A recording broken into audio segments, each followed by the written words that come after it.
Indonesia, kalian jangan gampang percaya dengan permintaan maaf orang Korea. Itu cuma bohong aja. Di balik layar kami pada ketawa-tawa.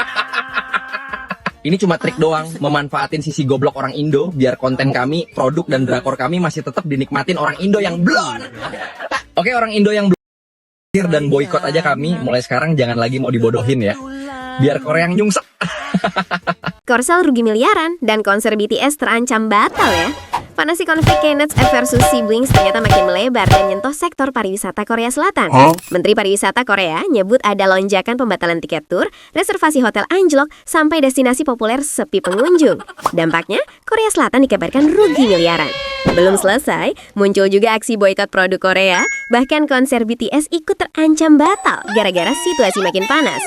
Ya gimana nggak chaos, netizen paling ramah sedunia malah ditantang.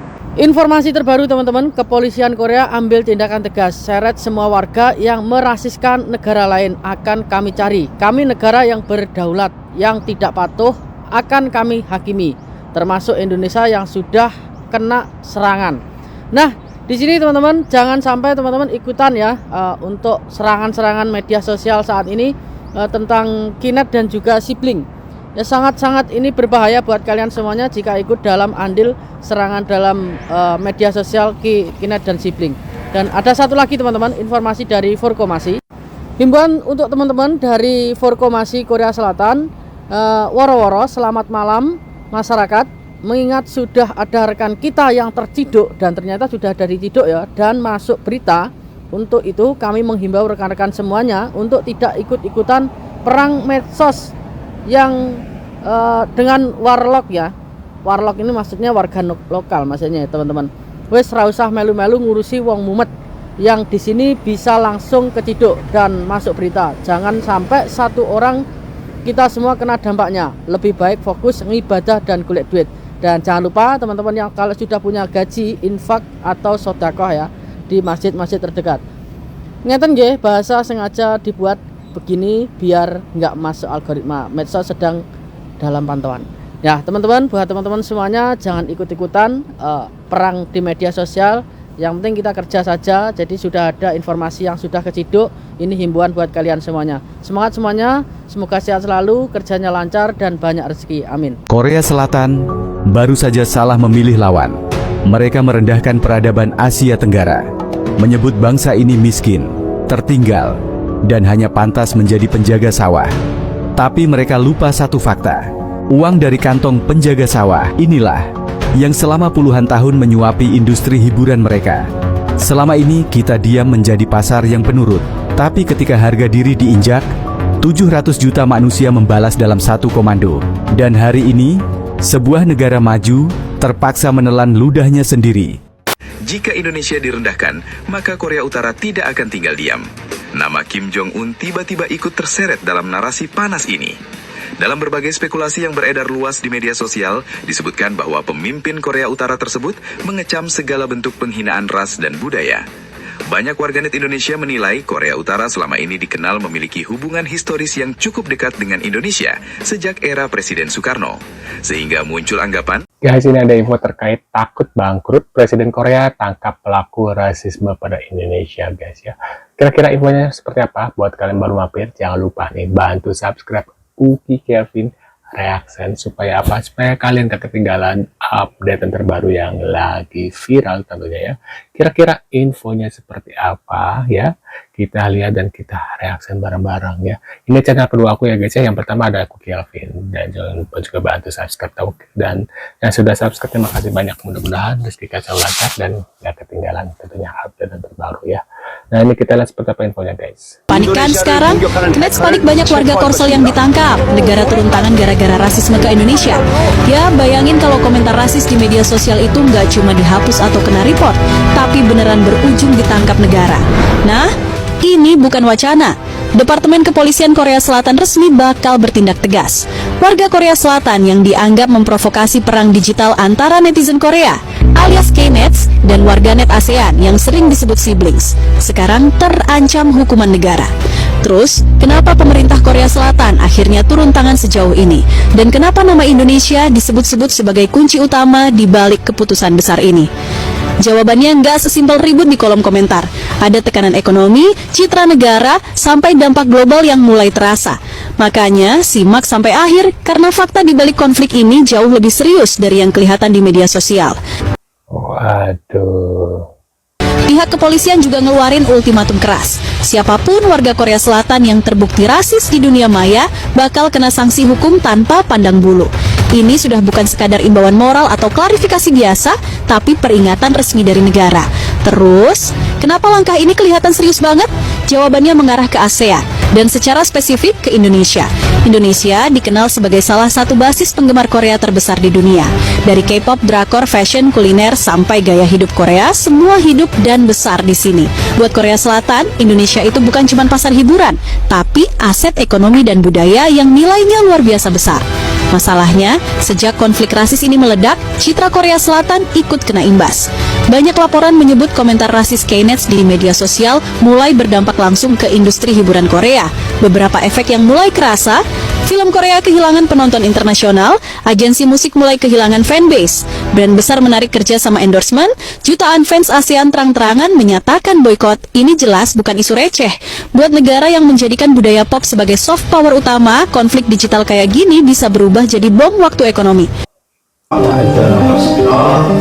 Apa nih, saya mewakili rakyat Korea. Kami minta maaf kepada Indonesia. Industri hiburan lainnya usai hina rasis ke Indonesia. K-pop, drama Korea, dan wisatawan sepi banget guys. Apa yang sebenarnya terjadi sampai bintang besar seperti Ma Dong-seok atau Don Lee harus turun tangan dan meminta maaf secara terbuka?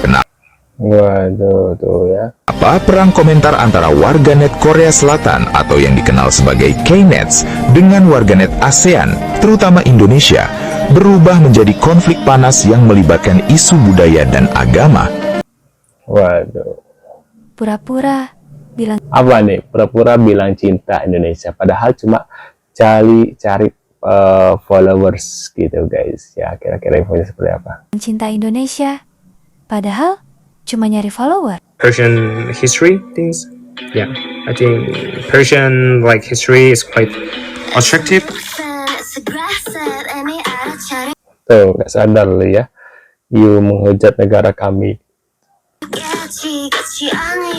아니 이거 말고 욕. Tuh, kebanyakan komentarnya tuh. Tuh, apalagi ini. Ignore the words. Tuh, oh, hai. Tuh, ya. Boykot produk Korea, harus kasih paham pakai kartu. Udah puas kau? Cilor mau cilor? Ada aja. Lu gak tahu aku WNI. Katanya IKTP digital, tapi masih aja daftar apa-apa minta fotokopi. Lambene kebablasan. Ini lagi ada komen. Plastik asli SNI, pecahkan kepala kau. WNI tapi dijolimi. Marah aku. Jahanam. Waduh, padahal tapi ini make upnya tebal banget jadi ya, make upnya tuh.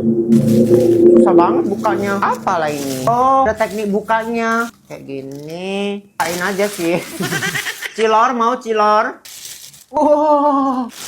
Wah, ini pertama kali aku makan cilor. Ini namanya cilor. Nasi sama telur. Unik banget. Langsung aja kita coba.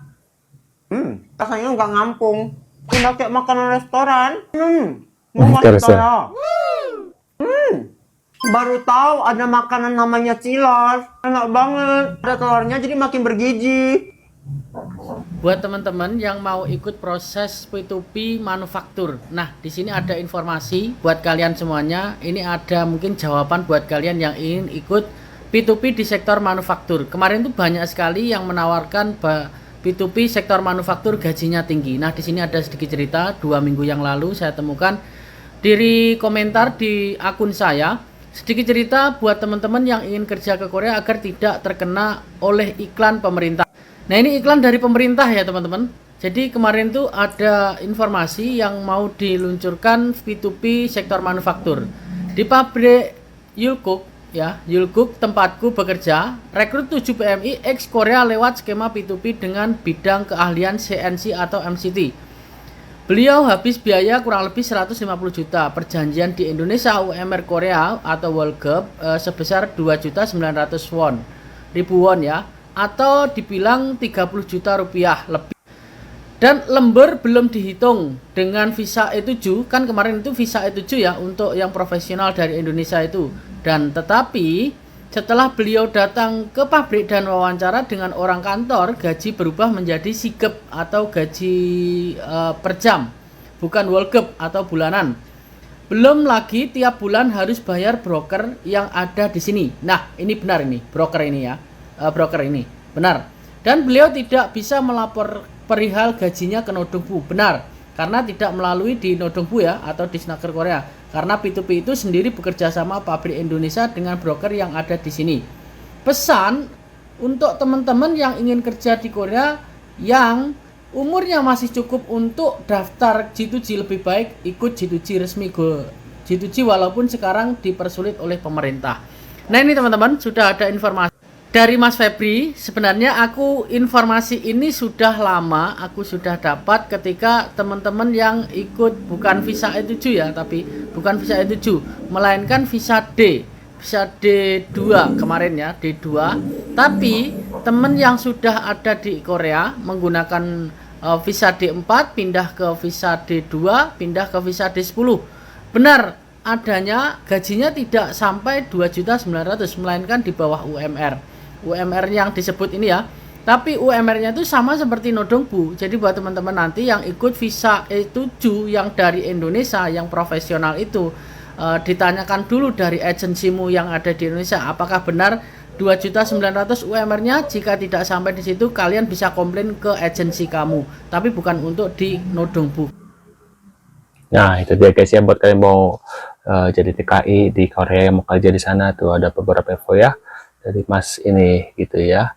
Mungkin kalian punya pendapat atau mungkin berminat untuk kerja di sana ya, bisa tulis di kolom komentar ya. Sekian infonya dari Korengan. Kita akan bertemu kembali di video selanjutnya. Jangan lupa nih bantu subscribe Uki Kevin Reaction. Ini adalah channel kedua aku, dan ada channel pertama itu Uki Kevin ya. Yang sudah subscribe terima kasih banyak, mudah-mudahan rezeki kalian selalu lancar. Dan sekian info untuk hari ini. See you guys.